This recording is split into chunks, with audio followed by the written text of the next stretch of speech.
Alright, next up in our watch order, we're down to last two videos of this series, and next up is Secrets of the Silent Witch. Heard a lot of good things about this one. I think it's from the same director as Princess Connect, which is a show I didn't like, but had really good animation. I think this one has gotten a little bit more general praise overall. So hopefully I end up liking it. Alright, good showing. Just got through all of Silent Witch. Brief, I guess not correction, but I mentioned in the beginning of this that this was from the director of Princess Connect. Totally forgot that that's also the director of Konosuba. Just completely slipped my mind somehow that those two were the same guy. And there are definitely hints of that in terms of like the visual comedic directing. Not in the substance of it, to be sure. There's not, like, it is not the same kind of humor as Konosuba whatsoever. Different light novel author, different studio. I actually don't know what studio this is, but it's definitely not the Konosuba studio. But in any case, this is a pretty straightforward, traditional fantasy Magic Academy kind of show, with the exception that our main character isn't like a regular student who suddenly becomes super overpowered.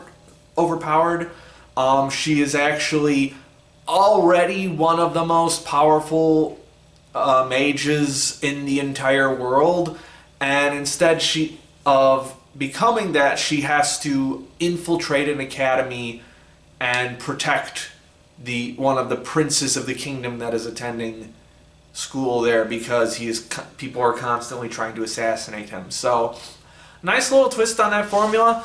I will admit, the first arc, I was like, this show is fine. This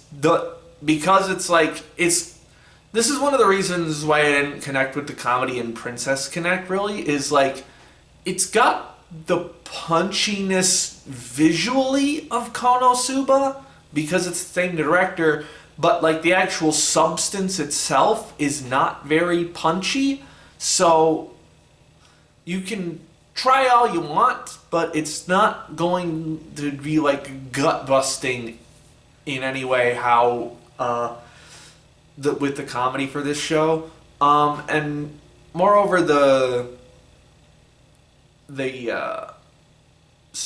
plot for the first arc of this show was just fine, and initially I was getting kind of annoyed by it until I realized it's like, oh, everything is mind control, and that's why everyone is acting like a evil maniacal villain. Which once I got to that, I was like, oh, okay, this annoys me slightly less that everyone is acting so off kilter and out of pocket. But I enjoyed the interactions amongst the characters well enough to push forward, and I do think it got progressively better and better with each arc. Mostly through our central character, Monica, and how she starts to form friendships with everyone at this academy. She is your very standard, she is your typical Bocchi character, a la Bocchi the Rock, this hyper anxiety, ball of nerves, constantly scared of everyone hating her for being annoying or causing them trouble, that kind of character. And I won't say it didn't stop being overly so by the end. But I will say by around this, like, halfway through the series, I was really starting to, like,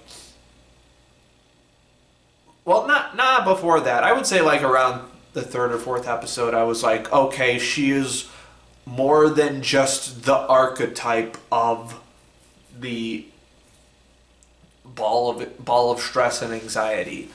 Um, I like that it slowly drip feeds you info about what happened in her past, even though it's kind of obvious. Like, Dad was accused of being a heretic and probably killed, but that's never explicitly said, even though it's pretty obvious that's probably what happened. And then later on, we get this character who used to be like her only friend, who eventually turned on her because she just shot past him in terms of skill. Which I do like that. It's a very funny setup for why she is so powerful. In that this is a world where it's like magic has to have chants that go along with it. But because she is so filled with social anxiety and doesn't want to talk in front of other people, she found a way to do enchanted magic, and she just got really, really good at that and just magic in general. And they do also establish that she just has a natural inclination towards this as well. Like, this is just something that she's good at. Like, she's good at math. She's good at math. And so I like that explanation for why she is the only one who can do enchanted magic. Not because she thought it was something worth pursuing for the good of magic, but just because it's like, I don't want to talk to people at all. I don't want to be seen. I don't want to exist socially. Very relatable. I can relate to that. So I liked that part of it. I will say the world itself isn't particularly interesting. But it's fine, I guess, in terms of, like, the presentation is very sleek. It's a very well-polished show, with the exception of the CG horses that are just not very good. If you've seen Princess Connect, it's got that same aesthetic. It's very polished, very detailed backgrounds with a lot of very fun animation to it. It's a little bit wacky, a little bit fun-loving. Pretty solid character acting here and there. So yeah, I do like in general how this show is presented. I don't really have a whole lot to say visually about it. I like the uniforms. Those are cool. A little bit on the generic side, but they're like the right kind of generic. Where it's like familiar, like, oh, this is good. And yeah, I like the whole arc. Well, not even it's not a complete arc so far, I guess, but like the character growth that Monica has over the course of the series, where she begins to not only open up to others and just talk a little bit more, but also she begins to rely on other people a little bit more to help her out. Is good. Pretty bog standard message, but I like it every time I see it. Sorry, I'm a little tired today. Drawing closer to when my classes start here, so trying to I should be trying to conserve energy for when that happens, but whatever. In any case, I'm also trying to get as many anime in before then as I can. Yeah, honestly, I don't really have a whole lot to say about this one other than it's good. I really like all the side characters in it. They are all very fun. Even when they are evil, crafty bitches. who poison our main character as a prank. I did think the bullying was pretty believable, I guess, in terms of like this sense and just the way that it fits in with the themes of the story were pretty solid. I will say this is also definitely a show where it's like main character through sheer positivity and good-naturedness makes friends with the most powerful people in the school and like the most socially important people in the school. So then you get those moments like the post-bullying scene where the literal prince and the daughter of one of the most important barons in the country get to just threaten a bunch of school bullies for like 10 minutes straight. Like a little bit satisfying, but also a little bit, you can kind of just see through that a little bit, I guess, for what it is. I guess it went on a little too long, but also it was very fun in a cathartic kind of sense. Honestly, by the end of this, I actually was very, like, I hope there's more of this coming. They haven't announced it, I don't think. But I would definitely like to see a second season just because I want to see where Monica and the prince's arc go, because it's like, turns out that the prince is not necessarily in love with the Silent Witch, which is what Monica's like sage name is, but like no one really knows who the Silent Witch is because she keeps her cloak up all the time and never talks to anyone. But anyway, the prince is like not quite in love with the Silent Witch, but he is definitely like sort of infatuated with the idea of her and wants to meet her, desperately wants to meet her. And so we have that conflicted with Monica going like, oh God, no, please, I don't want to be acknowledged or seen, please don't. But she is also like growing closer to the prince as herself too. And so I am genuinely curious as to where that arc is going to go. I think that's really all I have to say. This was a fun show.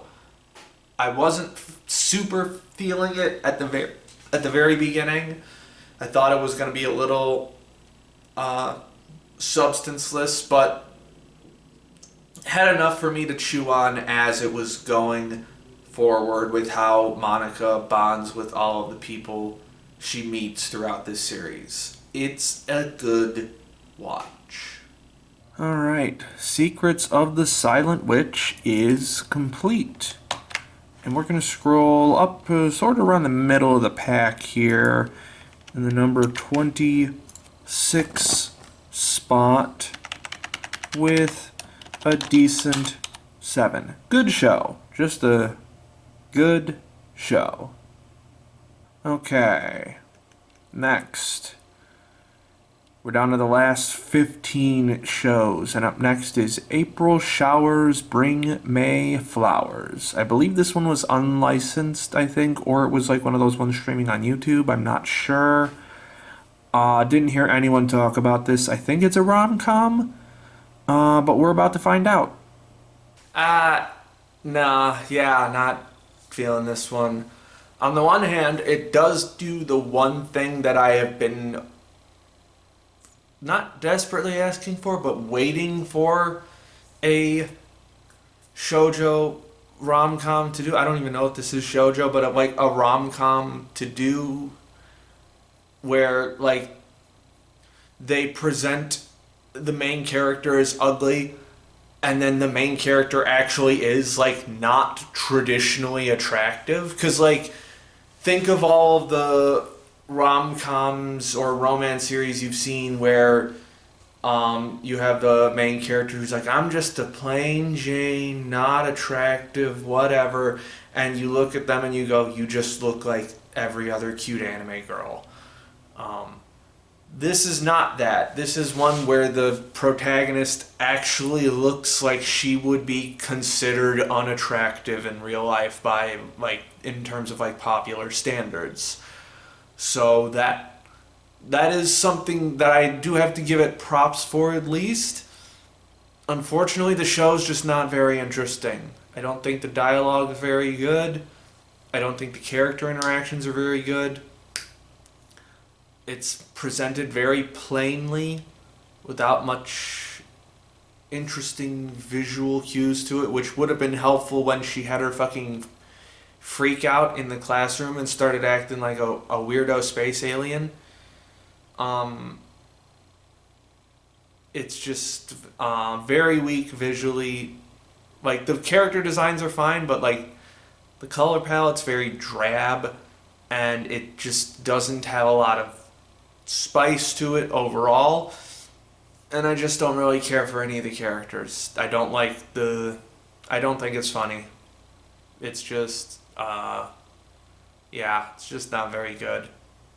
Okay, April Showers is off the list.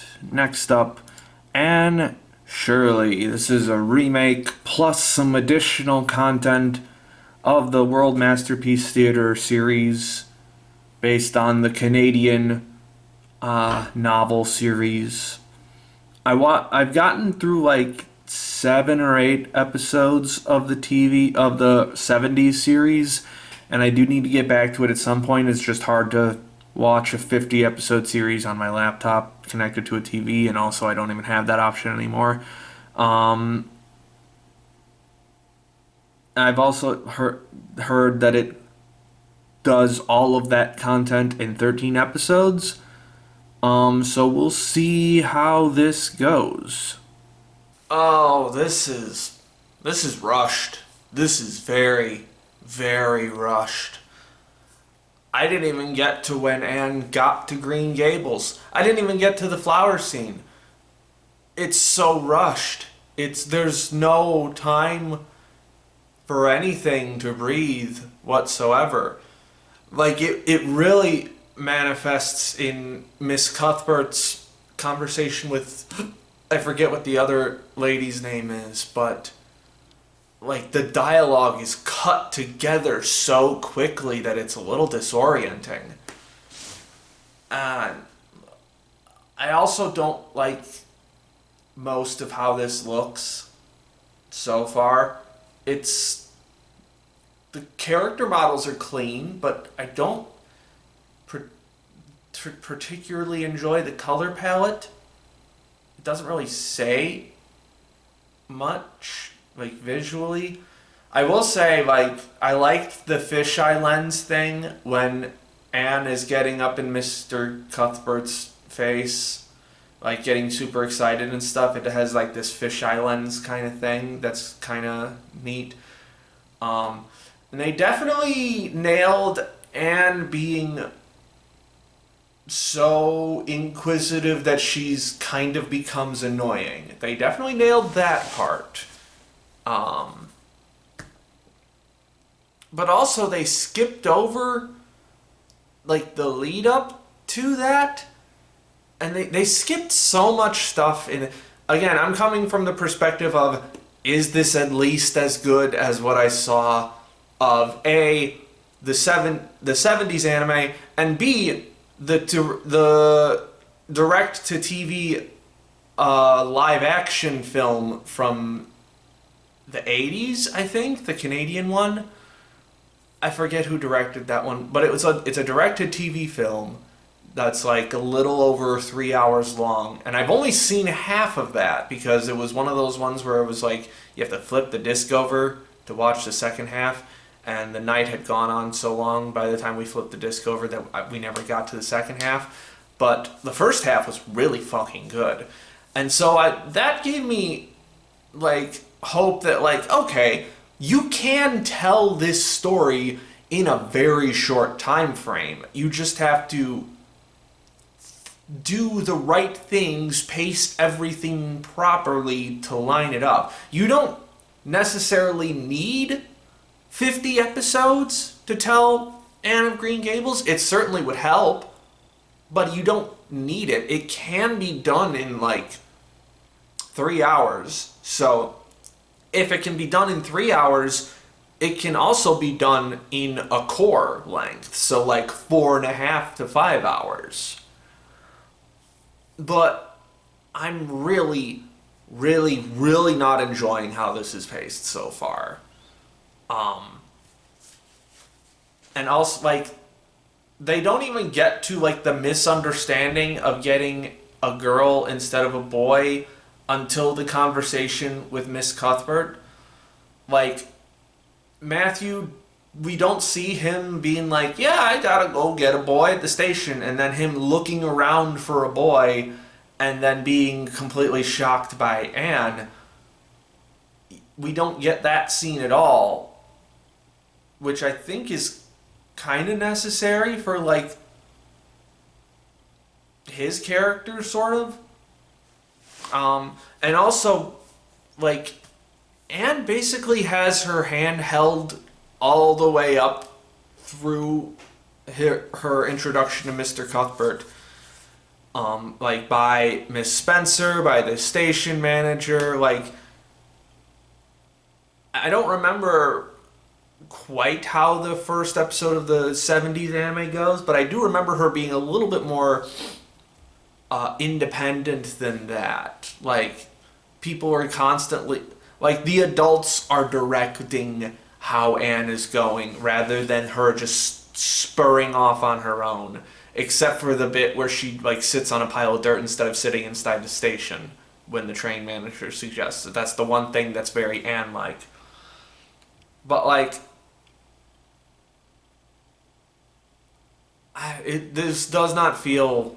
None of this feels right. None of it feels right. Except for Anne being so inquisitive that she's annoying. That's the only part of this that feels right. And...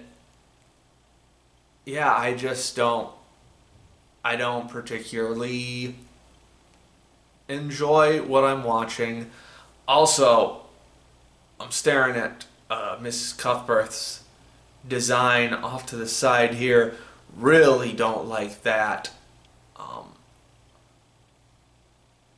It just doesn't work. None of this works. I don't have to make excuses. None of this works. It just doesn't work. Okay, well, disappointingly, Anne Shirley is off the list. Next, scooped up by an S-rank adventurer. Know absolutely nothing about this one. Is it just regular fantasy or is it isekai? Let's find out. Okay, someone needed to, like, when this script was done, someone needed to look at this script and go, hey, this is completely jumbled and jumps around all the fucking time. What's going on here, man? This is bad. First of all, it looks mid as fuck. Incredibly mid animation. Second of all, almost turned it off right away because I almost turned it off before the episode loaded because I saw that the episode title was Lloyd is Cast Out. I'm like, oh, no, not another banished from the goddamn heroes party fucking anime. They're all bad. They are all bad. There is not a good one. I have not come across a good one. They are all bad.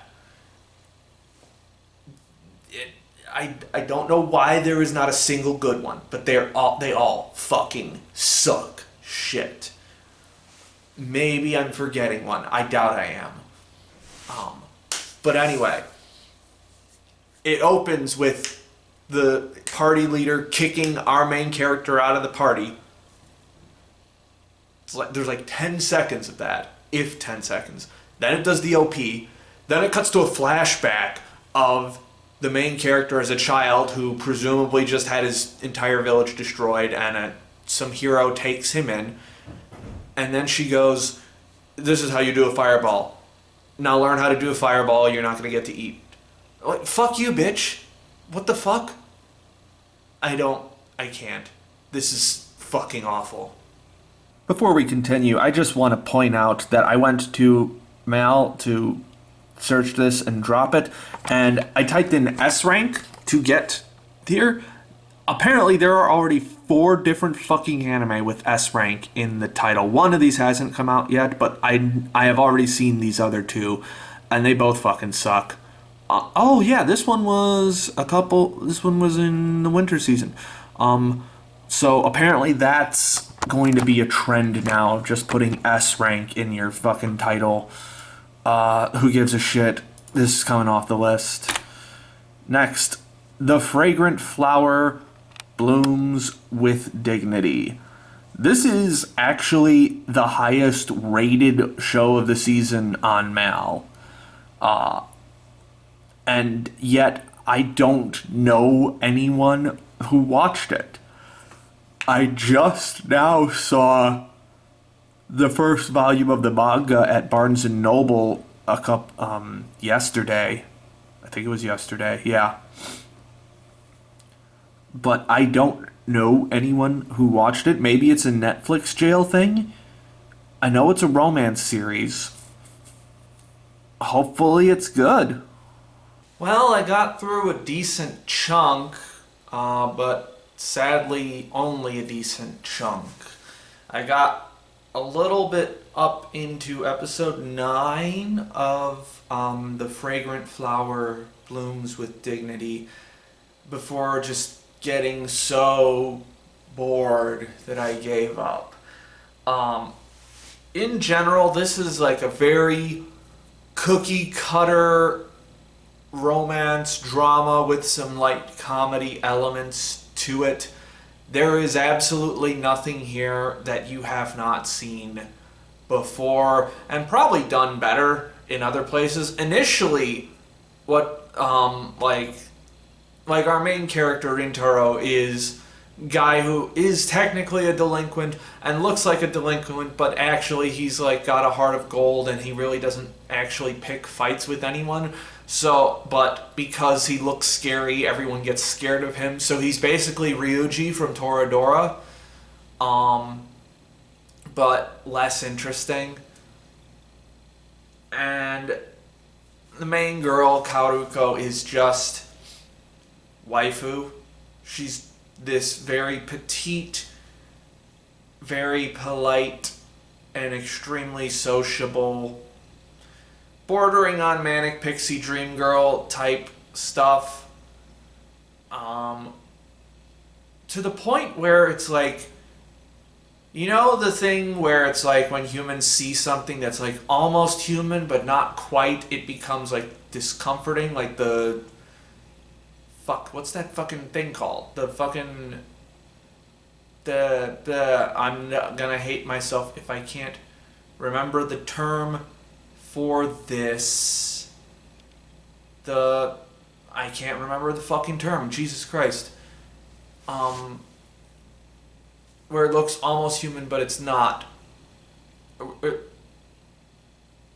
That's going to annoy me for the rest of the day.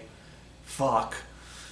Oh, kind of like that. Like, it's so sickeningly sweet and cute that it becomes too much.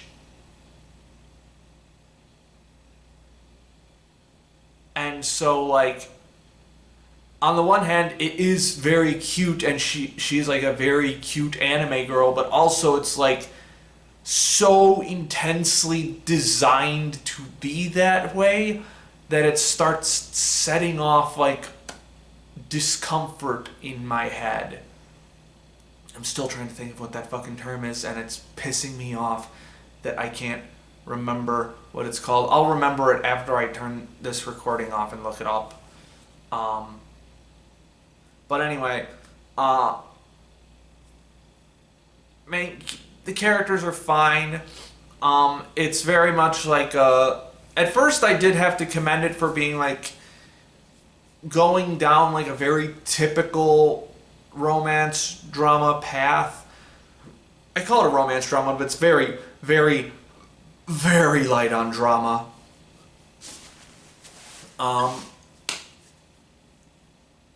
But it goes down that standard path, but it typically picks the path that you don't expect. Like you normally expect like misunderstandings and like characters acting extremely selfishly and stuff like that. And it's kind of the opposite of that. A lot of characters just talking out their feelings and just being very selfless and just very straightforward, which on the one hand is refreshing, but on the other hand, when you do that forever, all the time, it just completely diffuses tension and makes everything kind of boring. Like, you can still do that and have conflict, but like, it's just boring. It just gets boring after a while and just the constant apologizing from every single character in the show. I'm sorry. No, I'm sorry. No, I'm sorry. No, I'm sorry. Shut the fuck up. My God. So annoying. This is very... I'm going to be mean for this part. This is a very uwu soft boy aesthetic kind of show. So I can imagine... Again, I'm going to be mean. Because this was a Netflix exclusive, I could see this hitting pretty well with normie anime fans, which I think is a lot of the audience for this, which is why this show has like an 8.68 on Mal at the time of me recording this, despite the fact that I have not met or talked to anyone who watched this show. I did not see a single post about this show the entire time that it was airing. I simply did not see it at all, which simply tells me that the people who watched it are the people who are the types of anime fans that I just don't talk to, and those are two different kinds. And there are two different kinds of people who are like that. There are the like normie, consume whatever is like most basic kind of fans, and then there's the absolute fucking hardcore weirdo gooner types who I sometimes see, but not all the time. So I think I know which audience this one falls into. Again, I'm being mean because this show frustrates me so much. How do you make an aquarium date boring? How do you make an aquarium date boring, man? How do you do that? It's so fucking by the book and bog standard with no variation whatsoever. And I was really hoping that the production would bring something to it, because this is from the director of Akebi-chan, which was a really nice slice of life series from a few years ago with absolutely phenomenal animation and cinematography and just extreme attention to detail. And if you look at these two shows side by side, you can definitely tell it's from the same team, same director, probably the same character designer. They're both by Cloverworks, if I recall correctly. But this is nowhere near the same level as Akebi-chan. It's not bad looking by any stretch. It is very polished looking. The character designs are really solid. In fact, no, not really. But anyway, it's a good looking show. Occasionally it has some interesting animation cuts. Occasionally there's like some cool angles or something. But like, I'm going to forget about everyone except Kaoruko like almost immediately after I finish this show. There's just nothing interesting here in terms of like the visuals, and the characters themselves are fine. There's nothing as particularly wrong with them outside of the constant fucking apologies, but I just struggle to care. How did I make it almost over 8 episodes into this? Because I was genuinely interested in how if there was going to be a relationship developing between Kaoruko and Rintaro as the series progressed. And it got to the point where I was like kind of skimming Wikipedia episode summaries to see if it happened. At that point, I'm like, if I'm looking to see if something actually happens, then the show has lost my attention. It has lost me. I don't actually care about this particular relationship. I just care if a relationship happens. And so, like, that's my cue to tap out, I guess.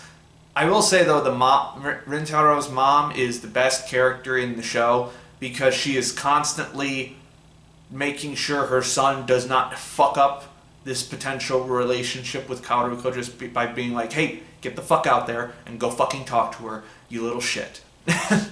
In so many words and actions. So she's the best character in the show. Yeah, I can see this show hitting really hard with a particular set of anime fans that I am just not part of. It is too substanceless, it is too twee, and too safe. That's a good word. This is too safe. The guardrails are up everywhere. In fact, there was a point, like a little earlier in the series, where I almost thought it was going to be like a little throwbacky. Like there's a scene in episode 2 where like all of the boys' school guys, I completely forgot. This is basically like a Romeo Juliet kind of setting with like the two, like the all-boys school and the all-girls school that fucking hate each other. Like the all-girls school is like this super prestigious school that looks down on the shitty, delinquent all-boys school. So like it's got that like two like star-crossed lovers from different worlds thing going on, which is another reason why it kind of hooked me at first, because I do like that trope. And in the second episode, it was like all the boys like pop out of the school gate to see something going on, and then all the girls pop out of the school gate to see what's going on, and they start shouting at each other. I'm like, this feels like something that was written 30 years ago, but not in a bad way.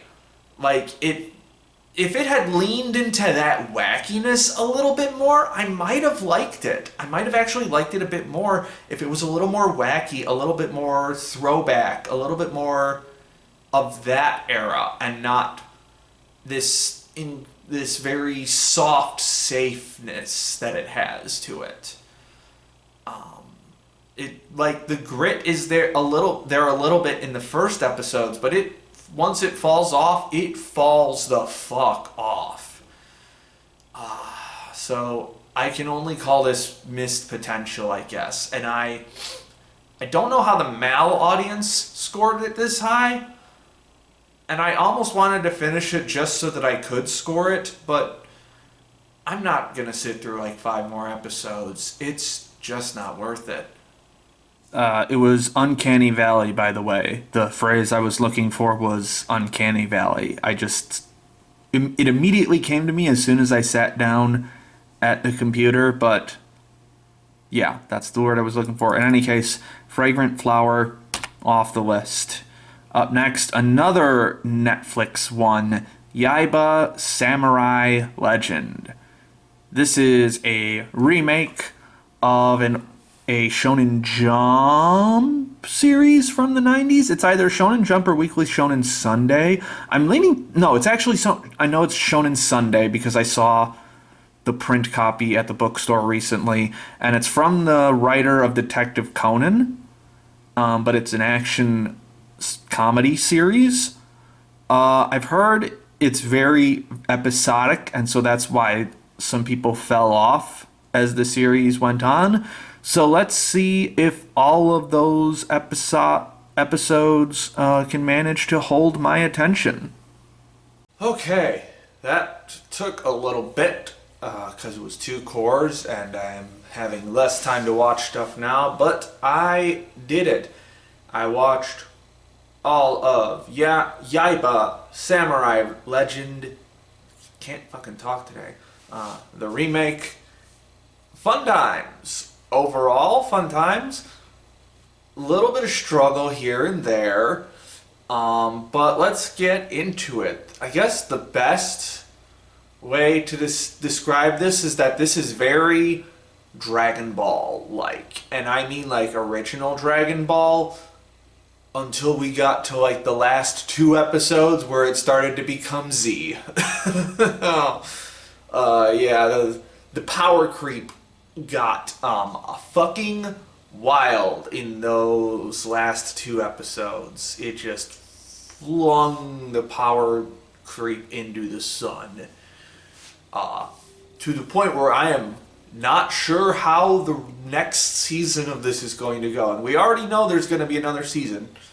But show starts off very OG Dragon Ball. Almost to the point of Yaiba kind of being a Goku copycat. Like, he's a young boy being raised out in the wilderness by a relative of some sort, who then who is then brought into society and doesn't really know what girls are. And there's even a point later on, like halfway through the series, we get the joke about him not understanding what marriage is. So this is just I forget what the author's name is, but this is the author of Detective Conan and what's it called? Magic Kaito? Or Phantom Thief Kaito? I forget what the other one. I forget what the flip side to Detective Conan is. But that guy. This is his? I think it's a guy. I'm not sure. Let's say there. This is their attempt at a shonen action adventure series, and this is just their version of Goku. He's a little bit just ever so slightly edgier than Goku in certain areas. He's not like a fun-loving. Well, he is fun-loving, but he's got a little bit more stank on him. He's got a little bit more of a slightly more of a prankster attitude to him, so that does set him apart from Goku enough to just say that he's not a straight-up copycat. But he is definitely of the Goku archetype. And although on the other end, we have Sayaka, who is definitely not the Bulma of this series, even though that's kind of what she is fulfilling initially, I guess. But there's really no good parallel for her to Dragon Ball, because she is one of the things that I am really hoping the series does better in season 2. I will be writing up a whole short Substack piece after this about her, because she mostly does nothing during this entire series. Occasionally she'll do something and she'll provide emotional support, and she is the love interest. That's the one thing that probably sets this apart from Dragon Ball, definitely, is that Goku does not really show romantic interest in anyone ever until like the gap between Dragon Ball and Dragon Ball Z. We're definitely getting a lot more hints of a like Yaiba Sayaka romance bubbling up through this one.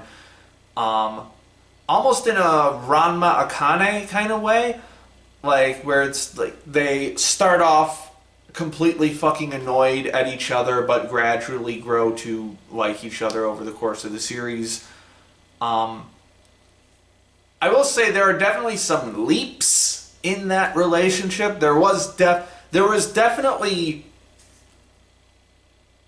not a definitive point where I could say, oh, I guess Yaiba's into girls now, specifically he is into Sayaka. But there was definitely a point where I got caught off guard and was like, wait, when did Yaiba suddenly get into girls? Because he kind of wasn't before. Maybe it's just like exposure to that. I don't know. And I can't really like the first half of this series until like Nadeshiko, Nadeshiko is introduced, the other romantic rival character. There's like very vague, extremely vague hints that Sayaka is into Yaiba here and there. But then you throw another romantic rival into the mix and all of a sudden it's just in your face.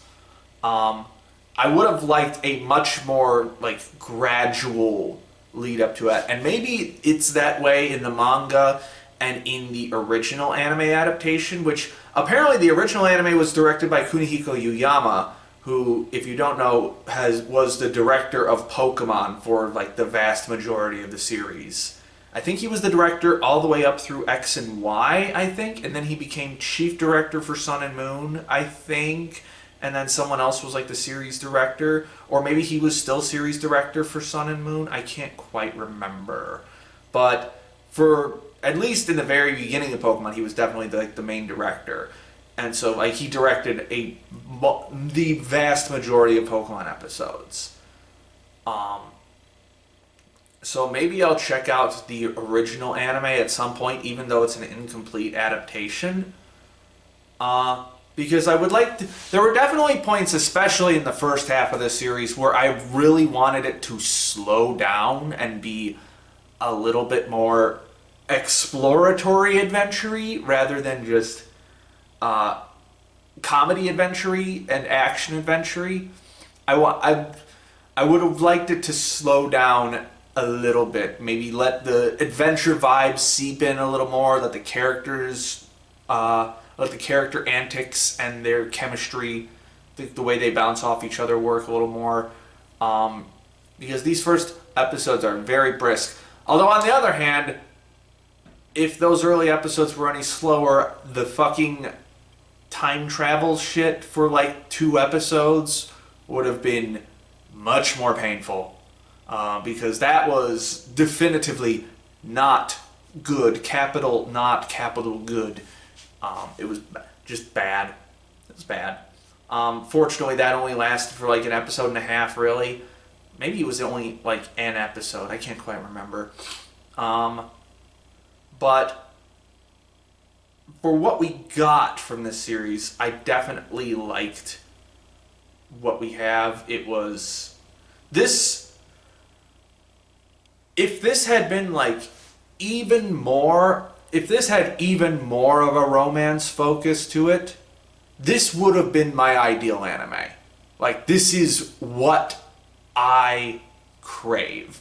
A shonen action adventure series that is at least relatively equal parts action and adventure with a romance subplot in it.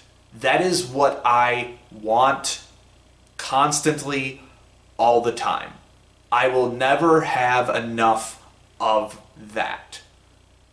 Which is weird because there is no anime like that in my top 10. I guess you could argue that Full Metal Alchemist is that, but it's not really the same vibe. I'm thinking much more of like a Dragon Ball, or in terms of like the action adventure stuff, I'm thinking of stuff like Dragon Ball and One Piece and I guess even Ranma 1/2 fits in there a little bit. I think I talked about this before, but like Mission Yozakura Family kind of fits in there, although that's certainly less adventure-y. Magi is definitely in there. So that kind of like world-spanning adventure, so Dragon Ball, One Piece, Magi, stuff like that, plus really good action, plus romance subplot, that is my ideal anime. Which is one of the reasons that I gave this show so much benefit of the doubt. And to be fair, it did pay off in the end. But it was the reason why I was able to suffer. That is the reason I was able to suffer through an episode and a half of shitty time travel stuff. at the beginning of the series. I just wish it had a little bit more of all of the things except the action. Because, like, don't get me wrong, the action is really, really fucking good. It's by Wit Studio, this adaptation. Apparently, it's a bit of a passion project for the people involved. I can sort of understand why. The action is really damn good, but also there were certainly points where my eyes just kind of glazed over because there was too much action. Like, I vaguely touched on it when I was talking about the Reze movie for Chainsaw Man, but there is a point you can reach where there is too much action in a sequence before your brain just short circuits and it just becomes colors washing over your face. And I wish it had varied up how it presented the action a little bit more. Like, episode 18 is a fucking phenomenal example of it. If you don't watch any of Yaiba for any other reason, just watch episode 18 for the action and the directing and the storyboarding and the color design. Like, there's I first noticed, I think it's very specifically it might have been the whole episode, but it was definitely at least the back half of the episode where everything just looked so much cooler. There was a little bit more variation in the art style in terms of, like, the effects animation, the action animation.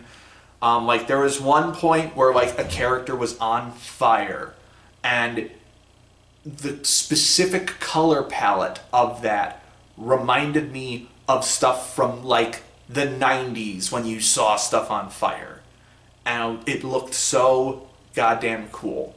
So, if nothing else, watch episode 8. Go back and watch episode 18 if you already saw the series, or if you haven't seen the series, just watch episode 18 for some really cool shit. I wish it had done more stuff like that, and then stuff like, I forget which episode number it is. It might be 19 or 20.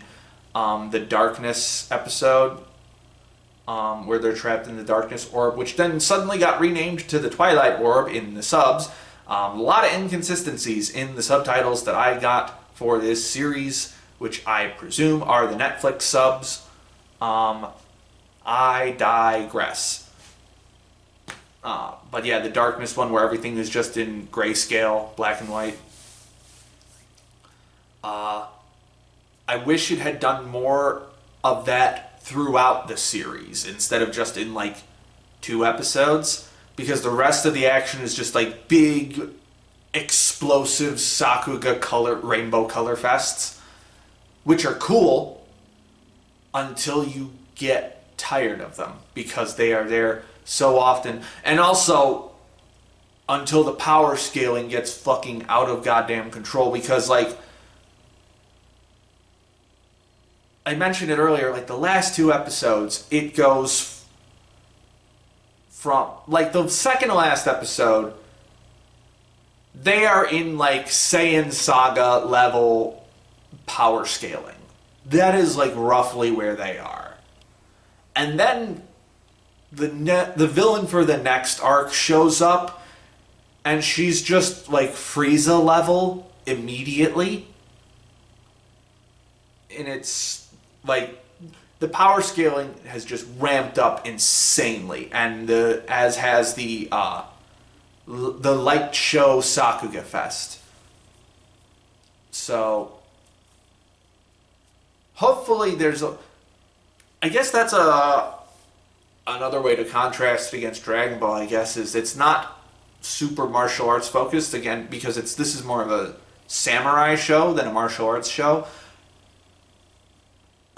But there's also not a lot of just straight up sword fights. There definitely were in the beginning, and those were all really cool, but as we went on, it became, I guess the trade-off is it got a little bit more creative with how the fights went, but also it was just less sword play, less like sword acting, I guess. Chambara, I think, is the word that I'm going for there. So maybe there will be more of that at some point. I highly doubt it. But anyway, that does remind me though, if you want to get the entirety out of this series, you need to know a lot of Japanese history because lots of characters from Japanese history, both real and mythical, show up in this. Like, one of the main side characters is Musashi Miyamoto, like the guy who apparently originated the dual wielded sword technique. Did not know that was him until this show. Kojiro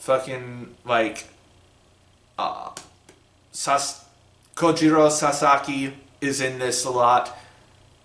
Just to give it away a little bit, the villain for the next arc is Kaguya, as in the tale of Princess Kaguya, the folklore of that, which I've never, as far as I can remember, I've never seen Kaguya depicted as a bunny girl in anime. Maybe there was like one episode of Kaguya-sama that did it, but I don't quite remember. So it definitely makes sense, and it kind of makes me wonder why I have not seen that before. Maybe I just need to watch more older anime, because bunny suits kind of fell out of fashion for a while in anime, even though they were there for like a really long time. But Bunny in the Moon, Kaguya's on the moon, Bunny Kaguya. Makes sense. So yeah, if you don't know a lot about famous Japanese historical figures, you're gonna miss some of the references. I know for a fact that I missed a lot of references in this. So that's a thing. I completely skipped over what I was going to say about Sayaka. I think I vaguely touched on it. If I didn't, she basically does nothing for the whole series. She has like a couple moments here and there, but she really does not do anything significant other than vague moral support, be the love interest, and like one time where she did stuff, which sucks because she is introduced as someone who practices kendo. So she is introduced as a sword-wielding person in this show. And yet we don't get any of that from her. Like, barely anything at all. She becomes the hold the magical MacGuffins while all of the guys and then Nadeshiko go fight the bad guys. So it's not a matter of the author is sexist because Nadeshiko is in there, although he might be. Who knows? Don't know. It's a matter of this character specifically gets nothing to do. And maybe in the upcoming seasons she will, but she hasn't so far, and it's very disappointing. Because I want her to be at least in the action. But also, I can't deny that it is gratifying to see Yaiba save her from distress.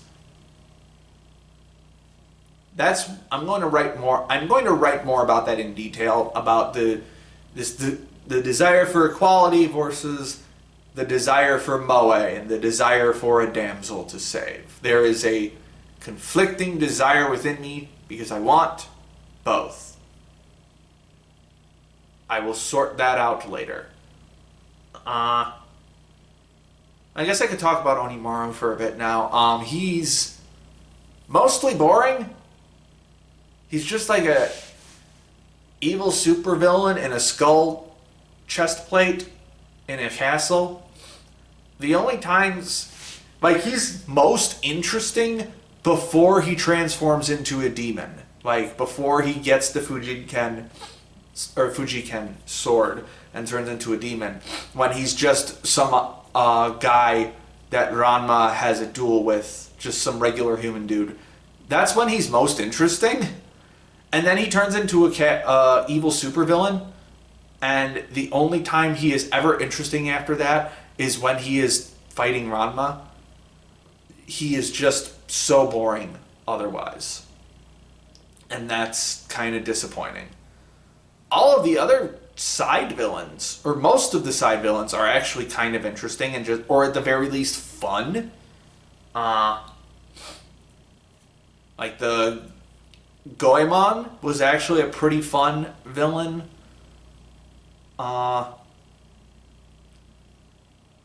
Yeah, this was most of the side characters were pretty fun. Some sucked, but most were fun. I guess one last thing before I go is I for sure thought this was a Yuki Hayashi soundtrack because there is a very deliberate Yusei Run clone in it. But apparently it's not. It's apparently two composers. One who I forgot what he does, but the other guy, it's the guy who does like Vinland Saga and Tokyo Ghoul and like that guy, Yutaka Yamada. I think that's his name, but I'm not entirely sure. So don't quote me on that. But yeah, music was fine. Yeah, I overall enjoyed this, but I also realized the more that I talked about it, the more I had issue with. Like, I still like it because it is giving me the very specific 90s shonen action adventure with a little bit of romance vibe that I am looking for. And it accomplishes that pretty well. Definitely docking points for the slowly picking off members of the party, but not really because they're not actually dead that it does near the end of the series thing, because that trope fucking sucks. I don't like it. Never really liked it at all. It's just not good. But aside from that, I will definitely be tuning in for season 2 just to see where it goes. I really hope they do something with Sayaka, because otherwise I will probably conk out at some point in season 2 whenever it airs and just say that it's not worth it. Because I can't, there's only so much I can see a character just be nothing. Like in Magi, Morgiana, pink-haired girl, obviously a very strong fighter. One Piece, all the girls very strong fighters. Ranma one half, Akane is not quite Ranma's equal, but she is definitely up there. That is actually like a good balance to what I was hoping for from this series, like Ranma Akane kind of balance. Even in Dragon Ball, like Bulma doesn't really fight anyone, but she's super fucking smart and has all of the tech stuff that allows them to survive in the wilderness and point them towards the Dragon Balls. And Chi-Chi actually holds her own against Goku in the tournament in Dragon Ball before she marries him. It's like, she is a fighter. And Sayaka is just nothing. I keep harping on this, but I really hope more comes of her from the sequel that I will be tuning into, because overall, despite all of my complaints, this was fun. Alright, Yaiba, Samurai Legend is complete. We're going to scroll a decent way up here, but not too far. We're going to put you in the number 24 spot for now with a decent 7. Wanted more, but I am still happy with what we got. Okay. Down to 10 shows. And the next one is Fermat Kitchen. Have not heard anyone talk about this. I assume it's a food-based one. Let's see what it's about.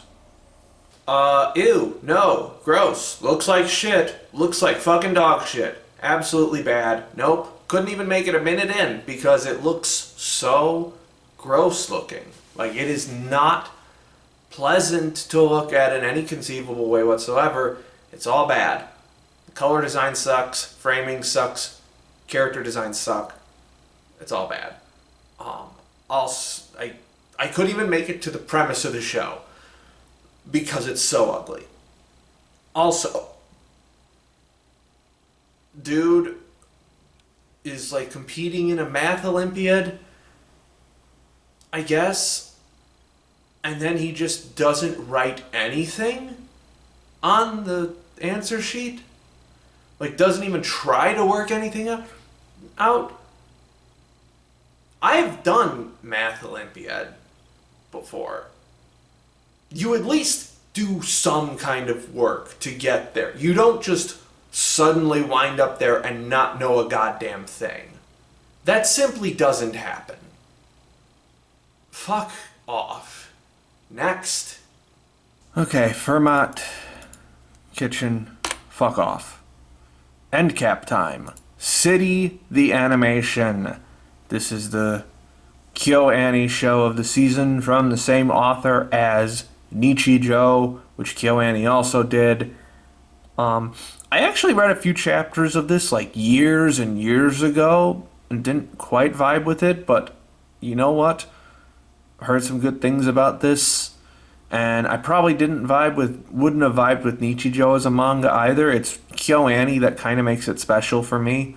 So let's just dive in. Okay. That was really damn good.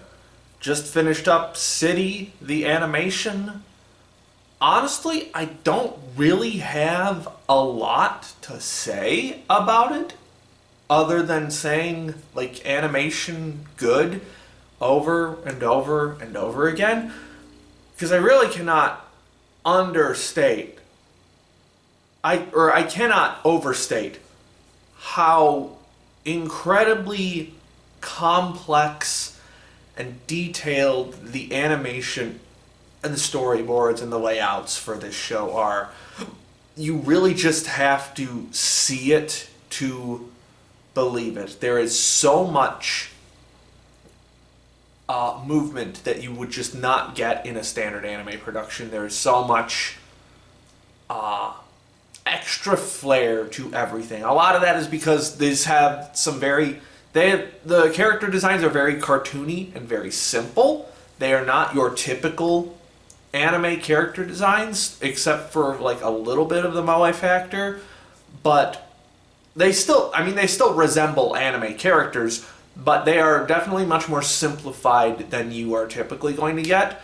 This is from the same author as Nichijou, so it looks like that show, but also it does have its own distinct feel to it as well. The line work in particular feels a little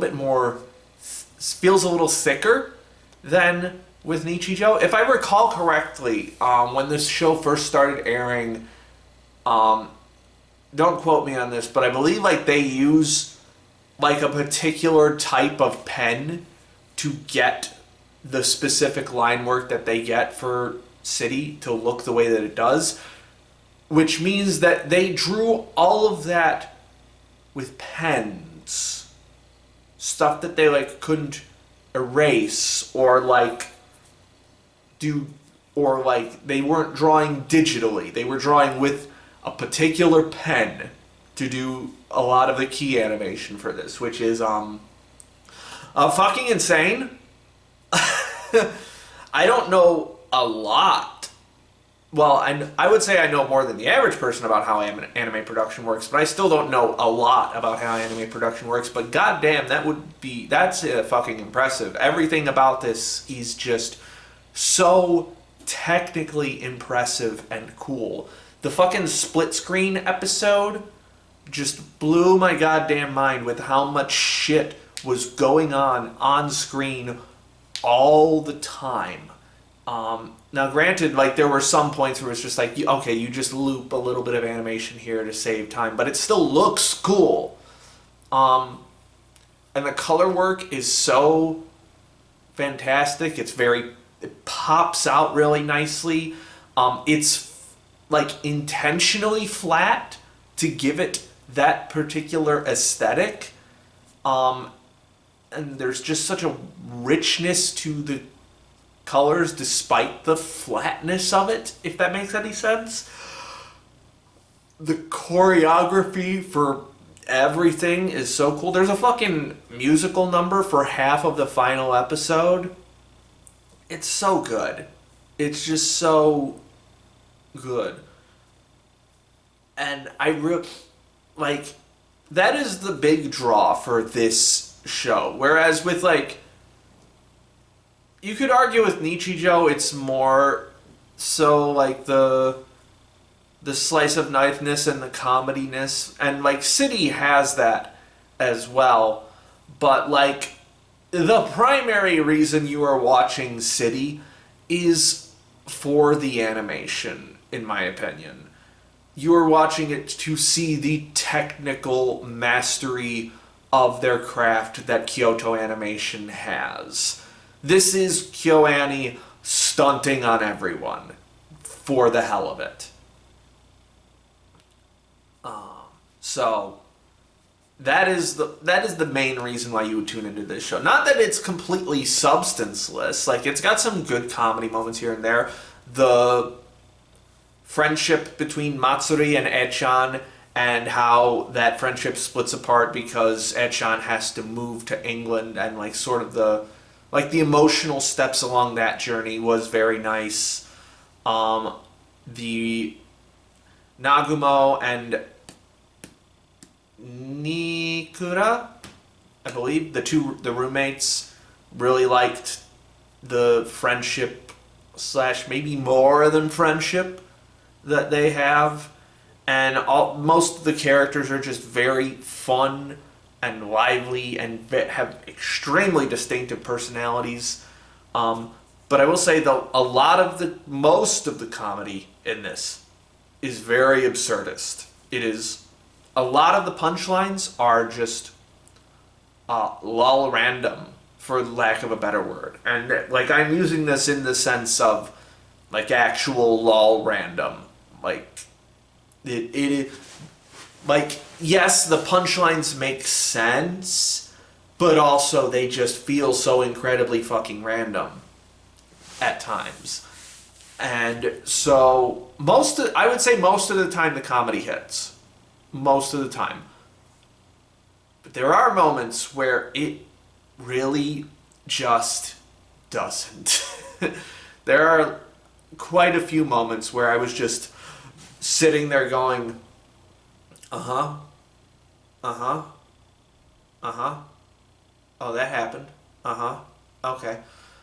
Fortunately, you have the absolutely bonkers animation to fall back on when the comedy doesn't land. Like, if the jokes doesn't hit, you can just focus on how good the animation is. But there are definitely some duds humor-wise in here. But that's not really the main draw for me. Again, it's the animation.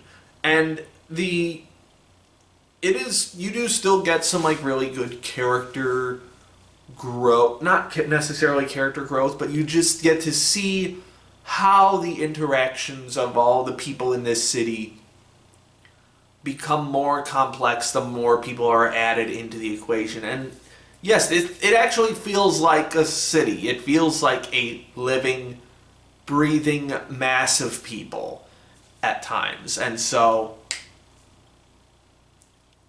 in fact, I would say that's one of the things that might have an advantage over Nichijou with, is that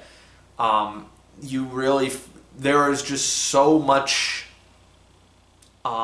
density to the complexity of the cast in this. Like, I didn't think this when I was watching it, but like looking back on it now, I'm surprised at how much I can say just rattling off about different cast members in this show, whether it's the dad who's the chef, but he's also got this very like lighthearted, almost juvenile kind of side to him.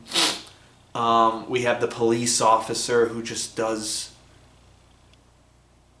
these random things, which leads to a very funny bit in the musical segment in the end. And it's like not all of them are good. I don't like I don't like the theater bits all that much. The theater group guy, not a big fan of. And I did, for as rhythmically fun as his performances are, I'm also just kind of sitting there. Like, I feel like I'm passively consuming something when he's doing his thing, so I'm not a huge fan of him. If I had to pick a favorite character in this, it would probably be Nagumo, just because she's just the sheer extremes in which she can turn on a dime for stuff, and like her personality will just flip. Is just very entertaining. So yeah, I guess I had a little bit more to say about this show than I thought I did. It has a surprising depth to it behind the insane, wacky stuff. Again, not all the jokes are gonna hit. There's gonna be some duds in there. But boy, does this show look fucking phenomenal. This is just like, on a technical level, one of the most impressive anime productions I've ever seen. And I'm not all that surprised, to be honest. It's KyoAni. KyoAni does what KyoAni does. This was good. Okay, City, the animation is complete. We're going to scroll up we're going to put you in the number 11 spot for right now and give you a light 8. If the humor had been a little less hit and miss, it definitely would have been higher, but man, that was something cool.